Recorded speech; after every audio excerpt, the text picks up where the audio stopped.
back into the mix. If you do want Nick's address and WhatsApp number, just send it to me because he'll prep you a car that grows really well in the naturally aspirated cars.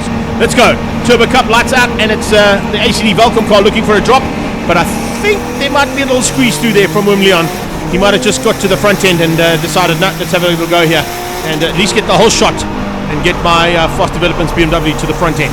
Very tightly packed Class C over there. I think in Class B, a little bit of a gap built there. Look at Lee Thompson around the outside. Getting around Leonard Hodger over there. And there goes Anton. He's around the outside of, what was that vehicle number? Vehicle 4. Oh, yeah. So nicely done there from the two of them, and they're pushing really hard, I got to tell you. Absolutely nothing in between them, but I love the fact that Lee Thompson just held the outside line through turn 2 and got through on every single one of the cars that were ahead of him by the time he exited turn 2 and into 3. Look at the move that Renier's about to put onto Carlo Garbini there in the lead of Class B. Let's look into the entry, corner 5. Very, very tight, but Renier's going to have the grip. He's going to go down the inside. He's probably going to take the lead. And he's going to follow right behind him. Those Classes B cars are very tightly packed. Vessel right on the tailpiece then, looking to pick up the pieces if anything goes wrong. And then further back on that, looks like a little bit of a battle starting to unfold as we see on at Naidu fighting there with Ozbagioni, and in the mix, Nicky Dix and Reinhardt Miller. So nice defensive move there by Oz, defending very nicely over there. Well, this is the come through here. Here's what we were talking about further back in the pack. Watching for this little group to unfold, and here we go, 3x3 into turn 8. How wide this is. Oh, that's getting tight. Pushing out the Moscow car, the M240i. Greg's going to follow right behind there to go down the inside. Definitely a better race already. He's being a pest already. Can you believe that? And he's on the inside of Gerald Anthony there. Is he going to hold the line? He does. Oh, he gets past him out. Just squeezes him out down into turn 2 and hangs on. But here we go, coming back on the inside line. Here comes Josie as well, jumping in. The Master Mo's car about to jump into that little pack and have a go at Gerald. Not too shabby there from that man, but yeah, no holds barred as per usual in classes C and D. I've got only one word. That Class D little clump over there, what a dogfight. Yeah, it's proper, hey. It really is good. Back to Class A at the front end. Parmesan. Anton's got ahead of second, I think, hey? Yeah, so Lee's really scampered ahead. No, third. But we've got Leon there in second. So Anton's going to have to clear him to be able to go chasing after Lee Thompson. But Lee literally dispatched the entire field. Exit the turn 2. Exit the turn 2 was at the front. On the grass, but he made it stick, and that's it. So the Eagle Granite man. Oh, that's Garbini. I think Garbini on the inside, on the main straightaway there. And there's a spinner. Ethan Gutierrez. That's a Class B incident over there. So we've got Vessel Moster trying to get himself out of that kitty litter right now. Dust everywhere. Ethan is trying to put the car in reverse, get out of the way. I hope he kept it running. Yes, he has. It's a battle to get out of that thick kitty litter. Ethan Gutierrez having to do a very similar move that he did in Polo Cup.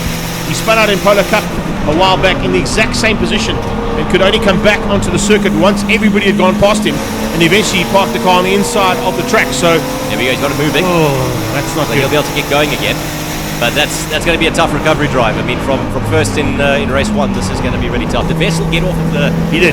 Vessel got back onto the tarmac, but a long way back as well. We've got yellow flags and a safety car. Safety car there. Safety car. Greg, you think that's what Carlo Garbini's car there on the pit wall? Yeah, I think so. It's in a bit of a dangerous position, even though it's not off the... Oh, Vessel's got a problem. That's Vessel on the sideline.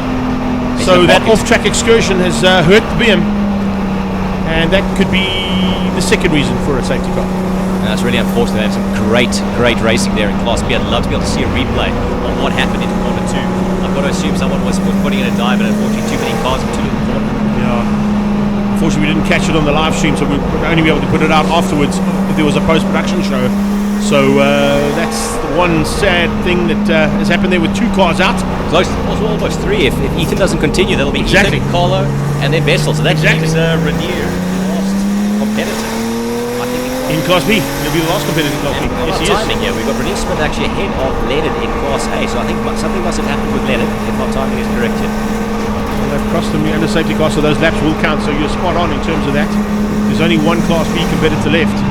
There is Garbini's Kimbo Coffee and Sam Speed car, unfortunately, on the sideline.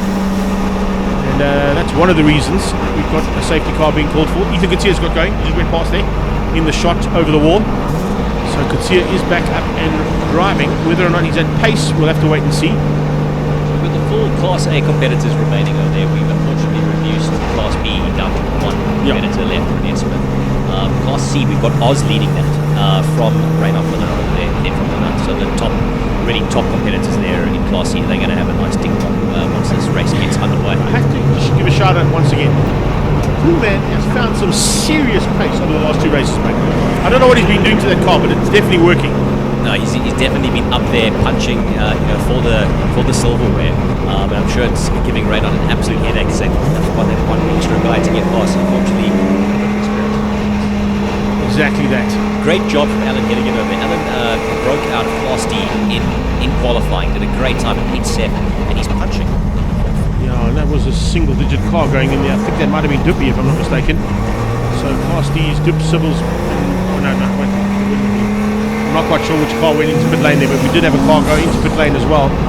Class D, I'm very happy to see Billy Cook currently leading that from Craig Herbst. Craig Herbst come from the back of the pack. Class D got past his nemesis, being Michael Grobler, and sitting in second. So a really good recovery drive right now. And you'll have Billy left to try and take the class honours. You've got Carrot Duplessis, good to see that car Red back. flag. Sorry to jump in on you there. So they're going to bring them back to the line. I think probably going to be too much to be recovered in too little time to carry on with a decent race. So they're going to give them a chance to restart. If they go to 3 completed, means we're probably going to have a 9-lap restart for this one, once we've got them all sorted out. But just to go back to the question I was about to say to you, whatever you did, that map's working, right? So we heard from a little guru that said if you connect the earth strap in the car, it works better. Okay. There you go. Well, there you go. If you're watching on live stream, there's a little hint for you. If you want your car to go better, just earth strap that thing. Just talking about Carrot Duplessis over there. He's brought the M240i back. Really great to see that. Oh, yeah. That car was struggling with some, I think, overheating issues. Nice to see that back. And That's the one I thought had gone into pit lane. So apologies there to Carrot. It's actually working really well. I just caught the top of the car, so that's what made me think it might have been him. But of course, he's also part of that Moscow's team now, so he'd be in the Moscow's colours. Now there we go, coming past our screen at the moment. And that behind him, we've got Eugene, followed by G-Man. That's the M4 behind Miller. All of these cars, of course. Back, some work to be done for those two. Quite on the kind of pace that they'd like to be on. Cyan Woodley, of course, a new man to the series, so he's still getting used to it. I think he's in the D as well, eh? He's in the diesel, 330D. So one of, I think there's only one diesel in this backyard. The other one was not available because it's plenty damage, not only from the Hill Club but from the last outing as well. Gary Martins, I think, is still going to have to do some work to get his car back into the pack here again. Yeah, bring some diesel firepower back there. How much more firepower do you want? I mean, what does he run in that thing? NOS, turbo diesel, superchargers, turbochargers, anything you can do to a car, he's done to that gas. Clearly for Gary, the ceiling is not the limit, the sky is not the limit, there is no limit. Yeah, that's exactly it.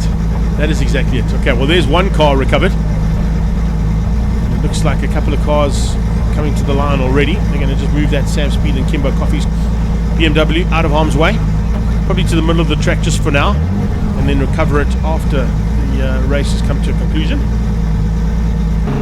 Anyway, needless to say, he's going to fall to the back of the pack. And we are almost good to go for the restart and a 9-lapper. There it is. Oh, it's 8 laps actually. They've reduced it. It's timing now. Yeah, Bush Rock Corp's 200 guys. They're probably saying, come on. Listen, we got 200 Ks to go. Can you guys get a move on, please? Cool. Good to see Bob going there. I hope whatever issue was plaguing his car is now sorted. I like the carbon fiber door as well, though. Specifically when you've got to, remove the stickers for weight saving. Great move there. Great move. I love it. Aerodynamics as well, though. Got that silky carbon fiber. Exactly. Yeah, so let's see how things go here for the second start of Turbo Cup. Change of surface into 8 already. Yeah, you bet. So we got 8, 1 and 2 under change of surface. And as I said, they're going to get 2 laps under safety car. So that leaves, I think, corner 3, 4 and 5. And maybe 5 that aren't contaminated. Yeah. Let's have a look and see how bad it is. Doesn't look bad at all, to be honest. Looks alright. That looks okay. Should be able to run through there at pace, no problem. They weren't at full pace through there, but they weren't slow through there, that's for sure. Javelin just giving us an idea of exactly what the conditions are like, and Dad right behind him. But Craigie would have gone through there going, yeah, there's some grip here, you can play. Problem is, this man's coming out of turn 5. The rest is corner 2. Only coming out of turn 2. Yeah. Maybe he started that race already. They just don't know. I don't think Lee's holding back at all. I think the race could potentially be on. Yeah, to be honest with you, I think the race is on. So Lee's just opened up a massive margin and he's about to complete lap 1. Yes, he is. He's about to complete lap 1 here of the 8 laps that have been allocated for the restart, and he's got an absolutely mountain of an advantage over second place Leon Loubser and Anton Pommersheim on his tail. So I was slowing over there, so Reinhardt's got straight ahead of him. Almost looked like Oz missed a gear. See what goes on there. See Alan Hilligan going through this treacherous corner 1 now. That's Barish Gampat in what they call the Mamba. Benny Late, that beautiful E46. That's a really well prepared car. Nice slick lines on it as well, and of course keeping it clean in terms of the colouring. No livery on that car yet. I don't know if Benny's decided to choose any livery, or is he going to just stick with the plain sailing factory effect BMW straight off the showroom floor. Kind of works for him, so I would stick with it. It works. Yeah, nice and clean. Tight little battle. Benny's having to defend there. That'll be Mickey Dix there in that the Curve End Racing E36, super tight over there. And right on their tail, that's Selby. It is new colour, the new livery, auto-styled, sponsored BMW E36. Auto-styling coming to the party. It's great to see them jumping in. Because, I mean, if you think about it, the amount of 3 Series BMWs that have been converted by auto-styling in the past, there's no doubt about it, they need to be in the series. Nice little move from Nicky Dix over there. Nice into corner 5, gets the move done on Benny Late. So he takes that position, and Selby, he's probably going to look down the inside now, see if he's got a chance. No, backs out. So that is lap 2 of 8 completed now, 6 to go. A little bit of dust coming off the back of the cars. Looks smoky, but it's not. It's just the cement and dries and environmental that are down on the track at the moment. There you can see, clean line. It's flat now, there's no issues at all. You said about 2 or 3 laps. Exactly spot on there, Nick, so thanks for that. And now we've got a clean line through turn 1. We can continue racing, and it can be every man for himself, except for this man. He's having a bit of a nightmare now, because Kutsia is about to be caught and lapped by the man who preps his car, Lee Thompson. Yeah, something definitely not right with that car, so probably just circulating, see if he can get the laps through, get a classification, but he might be pulling into pits right now. That really doesn't look healthy. I'm not sure he can continue with that. We've got Anton Pommersheim 9 seconds, so he's where he wanted to be chasing down Lee. Talking about lap times, we're looking at a 106 last lap, pretty much even, half a second quicker to Lee. Leon doing a 108.9, so the guys are still very cautious on the pace right now. There's definitely a lot of hesitation. We're probably 4-5 seconds off of qualifying pace. Ethan holding the inside line in turn 1 just to stay out of harm's way. He is going to try and stay out there to circulate for points. But one thing you mentioned there on lap times, and I didn't get a chance to speak to you about it in race number 1, how awesome was that incredible time from Lee Thompson this morning? 60.8. Absolutely nuts. To tickle that sub 1 minute mark and be so close there is it's incredible. That's really GT3 territory, and to see a BMW Air Performance Parts race car leading Class A, get to that kind of lap time, absolute achievement. Really impressive. Well done to Lee in that beautifully prepared. And I know he's in Cash's car, because I mean it's basically his customer's car that he's driving at the moment. But had he been in that car at Passion for Speed, with the ideal conditions we had on that weekend, I think we would have seen a sub-minute lap. Not to take away from Cash's driving ability. I mean, he put on a phenomenal show. But Lee Thompson in a rear-wheel drive BMW is arguably one of the most difficult men to beat on a racetrack at any time of the day. Bob trying to make his way through the pack right now. He'll be making his way out to Craig now. Craig will be leading Class D. I don't see any Class D competitors ahead of him, but Bob obviously with that failed to get running again after the long restart. He's trying to make his way back to fighting with the Class A guys. But Craig will want to keep it in. Oof, we've had a car off there. That's at 8.